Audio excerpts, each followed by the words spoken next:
Aloha Friday! Aloha Friday! So today's a really good day. Feeling a lot better than yesterday. So something good is definitely going on. Because yesterday I was in a small little tiny funk. I felt a little bit off a little bit. And that's okay. I have days like that. But today is a lot better. So it feels like spring. It feels like it's time to spring forward with the plans. And so this morning, I was reading a book called The Disappearance of the Universe, which is a prequel to A Course in Miracles. And one of the sentences, it wasn't even meant to be transcribed this way, but it's been on my mind a lot. So one of the sentences, it wasn't a highlight, but it said, what did it say?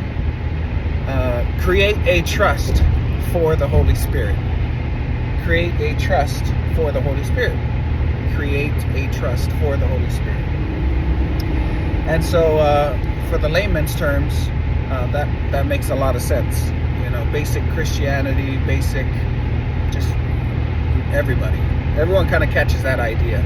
But in our mind, Araya and I, we just got a consultation for a nonprofit, which is next week, I believe. And then we're in the next 6 months or so, we should have a nonprofit going up and running and become official. 508c1a private church nonprofit. And what we want is a trust, an irrevocable trust, or a trust. We haven't figured out what kind of trust, but definitely a trust that owns the nonprofit. And so for me, it was really interesting, and I want you guys to think about this.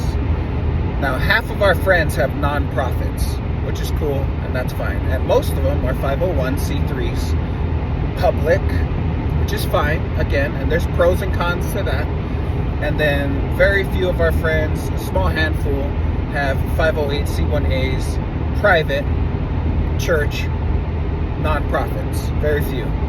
And again, there's pros and cons to that, which is fine. But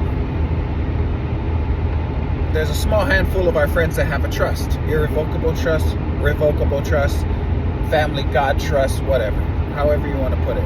I just thought it was really interesting that we're thinking about that right now as ownership of the nonprofit. Not us, not our names on top of the nonprofit, but the trust is on the nonprofit. And but it was interesting because this morning it said, build a trust for the Holy Spirit. And that kind of clicked with me. And I just want to share that with all of you, that you guys should take this into consideration.